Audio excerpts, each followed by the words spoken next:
तो चलिए अपनी महत्वपूर्ण चर्चा को शुरू करते हैं। तो पंडित जी, सबसे पहले बताइए, सुबह उठकर हमें सबसे पहला क्या काम करना चाहिए कि सुबह की शुरुआत भी शुभ हो तो अंत भी शुभ ही मिले? देखो पूजा, ऐसा है, साफ साफ बात मैं अपने दर्शकों को भी ये बार बार बताता हूँ, कहता हूँ कि आदमी की जो रहनी होती है, रहनी मतलब समझ रहे हो ना, रहनी मतलब कि रहन सहन का तरीका, हाँ जी, उसको कहते हैं रहनी। आदमी की जो रहनी होती है, ये आदमी के उत्थान पतन में दोनों में बहुत ही मतलब कि कारगर है जी। क्योंकि इतिहास, भूगोल, नागरिक शास्त्र, जीव विज्ञान, ये सब आपको स्कूलों में पढ़ाया जाता है, लेकिन रहनी आपको किसी स्कूल में नहीं पढ़ाई जाती है। बिल्कुल। रहनी या तो आप समाज में सीखते हैं, या तो अपने परिवार में सीखते हैं, या माता पिता से सीखते हैं, या किसी अपने आदर्श से सीखते हैं। मतलब आपकी दिनचर्या कैसी होनी चाहिए। तो जब हम प्रातः काल सो करके उठते हैं, सबसे पहला काम हमें क्या करना चाहिए? सबसे पहला काम हमें करना चाहिए कि सुबह उठते ही अपने दोनों हाथों को ऐसे रगड़ करके और दोनों हाथ की हथेलियों को देखना चाहिए। और एक मंत्र है, अगर इसको हमारे सभी दर्शक याद कर लेंगे तो मेरे ऊपर बड़ी कृपा करेंगे। कराग्रे वस्ते लक्ष्मी, कर मध्य तु सरस्वती, कर मूले तु गोविंदम, प्रभाते कर दर्शनम। कर आग्रे वस्ते लक्ष्मी, हाथ के ऊपरी पूर्व में लक्ष्मी का वास है। कर मध्य तु सरस्वती, और हाथ के मध्य में सरस्वती का वास है।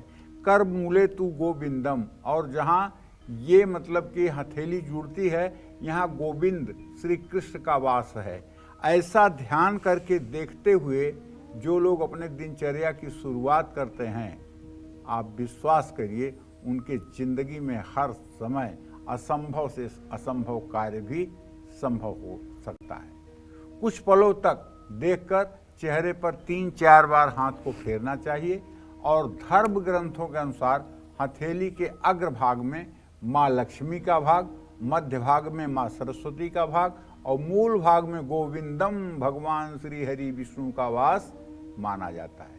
इसलिए रोज सुबह उठते ही अपने हथेलियों को देखने से भाग्य चमक उठता है, इसमें कोई दो राय नहीं। और आप ये काम नहीं कर पाते हैं जिसमें ना कोई पैसा लगता है, ना कोई समय लगता है, ना कोई विधान लगता है। कितना ज्यादा आप अपने जीवन से लापरवाह हैं, जरा सोच कर देखिएगा। अपने हृदय पर हाथ रख के सोचिएगा, क्या आप ये उपाय करते हैं? अगर करते हैं तो आपका जीवन सुखमय होगा, ये मैं दावे के साथ कह सकता हूं। अगर नहीं करते हैं तो आपको संकल्प लेकर के आज से करना चाहिए।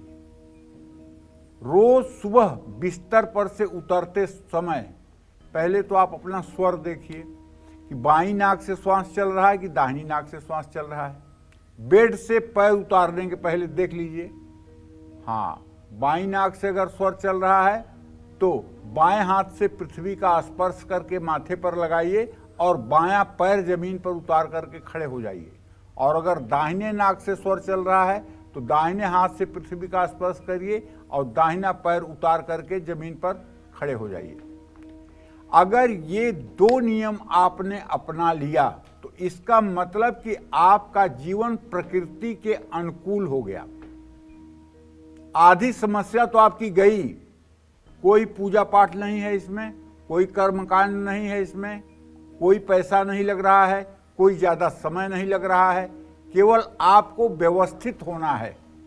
व्यवस्थित होने में कुछ लग नहीं रहा है, लेकिन मिल बहुत कुछ रहा है।